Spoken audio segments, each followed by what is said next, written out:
Today I'm delighted to speak to Mike Useem, who's a senior professor at the Wharton School at the University of Pennsylvania. Good afternoon, Mike. Good afternoon, Karl. Mike, new book out, Leadership Checklist, 15 things every leader should know and do.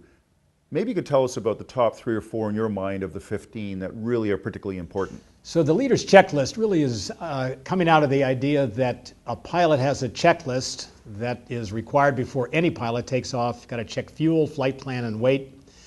A surgeon these days has to have a checklist. Do you have the right patient? Is it the right side, not the left side?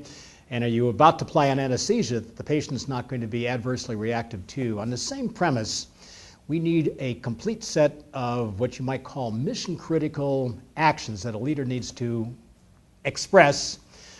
They have to be as simple as possible, and the list has to be complete. We have to have them all.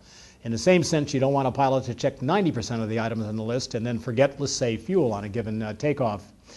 At the top of the list, my view anyway, most important of all, pretty obvious here, is you've got to have a strategy, you've got to have a vision behind it, and you've got to be able to execute around that, and you need to put that in words and express it. Number 2, you have to be persuasive at how you communicate.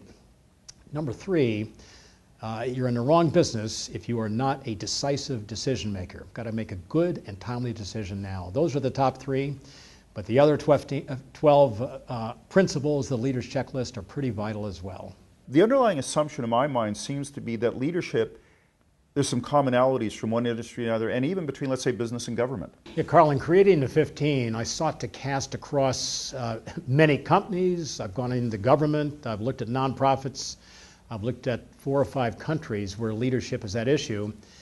I've concluded these 15 are the universals. So if you're building a company in South Africa, you're an entrepreneur in India, you're running a big state-owned enterprise in China, you're working for the United Nations, these 15 are vital. Having said that, there are additional principles that are going to apply that are different in India from China. They'll be distinctive at GE from what you need at Google. They're going to be different in hard times from good times. So think of it this way. You've got a core of 15. Every leader, every time, everywhere needs those 15. But it's not enough. It's like the pre-flight checklist. Got to have that down. But once you get flying, there are other checklists for bad weather, for landing. And so by the same metaphor, if you will, you do need a distinctive several distinctive items if you're going to run a company, say in India, that will be different from running a company in California or in China for that matter.